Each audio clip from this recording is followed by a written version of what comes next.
मथुरा की जिन दलित बहनों के साथ यादव दबंगों ने बर्बरता की, उनकी शादी तोड़ दी, उनके सपनों को चकनाचूर कर दिया, उन बहनों के लिए चंद्रशेखर आजाद ने मथुरा पहुंचकर इतना बड़ा ऐलान किया है जो न सरकार कर पाई, न अखिलेश यादव कर पाए और न ही बीएसपी का कोई नेता ये कह पाने की हिम्मत जुटा पाया। चंद्रशेखर आजाद ने आखिर ऐसा क्या किया है? आपने बाइट वाइट सब सुनी होगी, आपने उनका काफिला देखा, लेकिन हम आज वो बताने जा रहे हैं जो चंद्रशेखर आजाद ने परिवार से कहा है, जो उनके परिवार से चंद्रशेखर आजाद ने वादा किया है और वो मीडिया में नहीं बताया है। नमस्कार, सत श्री अकाल, आदाब, जय भीम, जोहार। मेरा नाम है वकार आलम और आप देखना शुरू कर चुके हैं इंडियन न्यूज।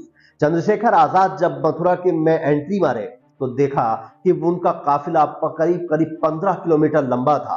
बताया यह जा रहा है कि उनके साथ काफिले को देखकर पुलिस महकमे में हड़कंप मच गया। आनन फानन में पुलिसिया अमला मथुरा के कर्नावल गांव पहुंचा और उस पूरे एरिया को कॉर्डन ऑफ कर दिया गया, जहां चंद्रशेखर आजाद उस परिवार से मिले जिनकी खुशियों को चकनाचूर कर दिया गया था 21 तारीख को यादव दबंगों के द्वारा। उन्होंने क्या किया था वो भी आगे बताएंगे, लेकिन अभी यह जानना जरूरी है कि चंद्रशेखर आजाद ने वहां जाकर सबसे पहले जो निशाना साधा वो अखिलेश यादव पर था, क्योंकि अखिलेश यादव पीडीए बनाने का दावा कर रहे थे और उस दावे को चंद्रशेखर आजाद ने 1 मिनट में चकनाचूर कर दिया। जिन्होंने ये आंख बंद कर लिया, ये नहीं सोचा कि जिनके पीछे आज खड़े हो रहे वो कल जो हमारे समाज के जिन नेताओं के मुंह से, उत्तर प्रदेश के बड़े बड़े नेता जिनके मुंह से दोस्त सबसे निकले, मैं मानता हूँ कि आपके अंदर जाति का एक भाव रहा होगा कि भाई जाति के लोग हैं, लेकिन गलत तो कह सकते थे भैया, जब तो डबल लड्डू पे उन परिवारों की आवाज तो उठा सकते थे, अब आकर इनके साथ तो खड़े हो सकते थे, लेकिन क्योंकि उनका आपका चुनावी रिश्ता है, मैं जिनकी बात कह रहा हूँ आप समझ गए होंगे, वो जो आकर चुनावी रिश्ता रखना चाहते हैं, वो जो बात करते हैं तमाम नारों की, उनके नारों का सच यह है कि जो आपके आत्मसम्मान की रक्षा नहीं कर सकते वो कल आपके नारों की रक्षा नहीं कर सकते। कर्नावल गांव के इस दलित परिवार से मंत्री असीम अरुण भी मिल चुके हैं, बीएसपी के नेता भी मिल चुके हैं और भी बहुत सारे नेता जो है मिलकर आए हैं, लेकिन किसी ने भी वो भरोसा उनको नहीं दिलाया जो चंद्रशेखर आजाद ने दिलाया है। शायद इसीलिए आप यहां पर इतनी भीड़ देख रहे हैं। आप देखिए कि चंद्रशेखर आजाद को किस कदर भीड़ देखने के लिए आई है। कोई सी छत खाली नहीं है। आप आस पास देखेंगे तो सारी जगह पे आपको जो है लोग नजर आएंगे, हर जगह पे आपको पब्लिक नजर आएगी और ये सेंटिमेंट आप जो है ऐसे ही पैदा नहीं कर सकते। आप राजनीति से सिर्फ ये सब नहीं कर सकते। मानो ऐसा लग रहा था जैसे वो परिवार सिर्फ चंद्रशेखर आजाद का ही इंतजार कर रहा था, क्योंकि इससे पहले चंद्रशेखर आजाद ने उनसे वीडियो कॉल पर बात की थी और वीडियो कॉल के बाद उन्होंने कहा था कि मैं आऊंगा और एक बार फिर आऊंगा और आकर आपकी समस्याओं को सुनूंगा और उसका ऐसा समाधान निकालूंगा जो शायद और कोई ना निकाल पाए। और यही उन्होंने कहा कि अभी मेरी सरकार नहीं है, आपकी ताकत, असली ताकत तब आएगी जब हम सत्ता में आएंगे। और दूसरे कौन है जो 1 लाख रुपए कीमत लगाते हैं, दोनों ही आपके लिए नुकसानदायक। आपकी रक्षा सुरक्षा संभव होगी तो जब चंद्रशेखर आजाद ताकत में आएगा तभी संभव होगी, और कोई रास्ता तो अपनी सोच को मजबूत रखोगे नहीं रखोगे, अन्याय को सहते रहोगे, बताओ। दावा है प्यारे जमीन का पट्टा दबा दिया, हमारे दलित नेता चंद्रशेखर आजाद है, अभी पट्टा जो लोग दबाए हैं ना आप। दरअसल चंद्रशेखर आजाद इतने गुस्से में क्यों हैं? इस गुस्से के पीछे की वजह यह है कि जो कर्नावल गांव में हुआ वो बेहद ही निंदनीय है।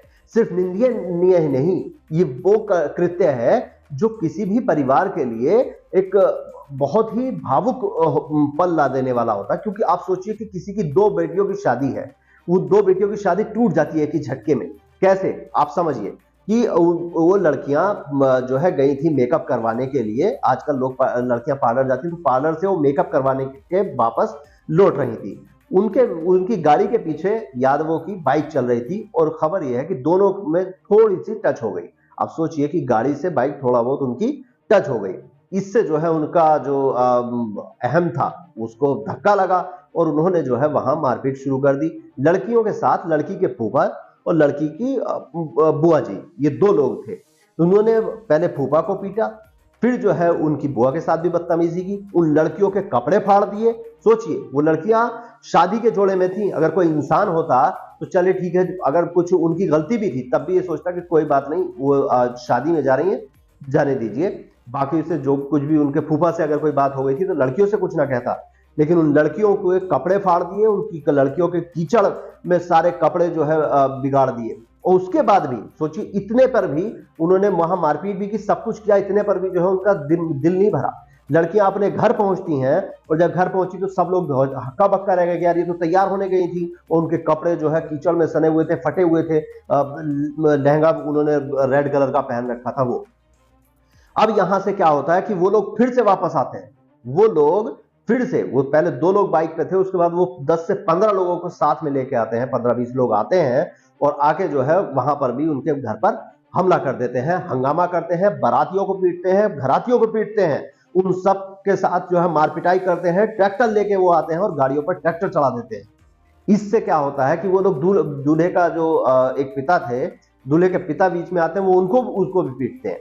अब उनको पीटने के बाद जो है क्या होता है, एट द एंड वो घबरा जाते हैं दूल्हा पक्ष के लोग कि यार जब ये लोग यहाँ पे हमारी रक्षा नहीं कर पा रहे। और दूसरा ये भी था कि यार इतनी बेइज्जती हो गई, हमारी इज्जत ही नहीं बची, इतनी बेइज्जती के बाद हम यहाँ जो है कैसे शादी करवा सकते हैं। और उसके बाद वो लोग बारातें वापस चली जाती हैं। सोचिए, किसी की 2 बेटियों की शादी और सिर्फ इसलिए शादी टूट जाती है क्योंकि कुछ दबंगों की अहम को चोट पहुंच गई थी। इसलिए चंद्रशेखर आजाद इतने गुस्से में हैं। पानी तक नहीं पी रही है। उनकी माँ और उनके पिता उनके आगे हाथ जोड़ रहे हैं। वो बच्चियां आंसू रो रही हैं।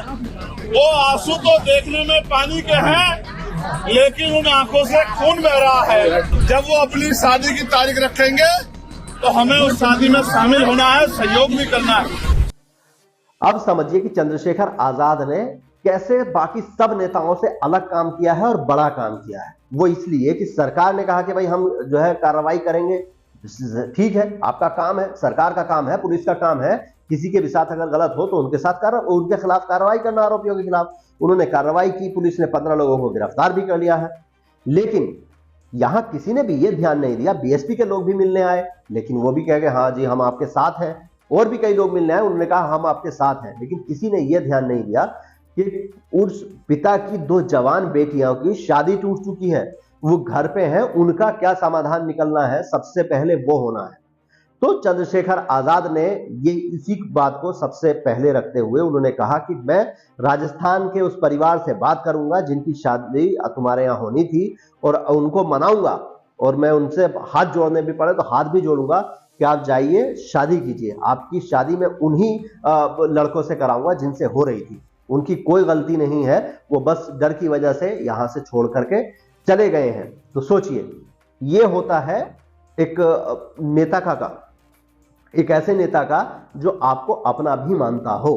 क्योंकि नेताजी आए, वो नेता तो और भी बहुत आए, है ना, बहुत सारे नेता आए और वादे करके चले गए, लेकिन चंद्रशेखर आजाद ने कहा कि मैं आपकी शादी उन्हीं से करवाऊंगा और जब शादी होगी मैं शादी वाले दिन भी आऊंगा, शादी में शामिल होऊंगा। आप सोचिए कि चंद्रशेखर आजाद को ये बात कितनी दिल से लगी है कि वो सारे चीजें छोड़ के आज मथुरा पहुंचे और उन्होंने कहा कि मैं उन्हीं लड़कों से आपकी शादी कराऊंगा और जो है बस फिर से शादी में आऊंगा भी।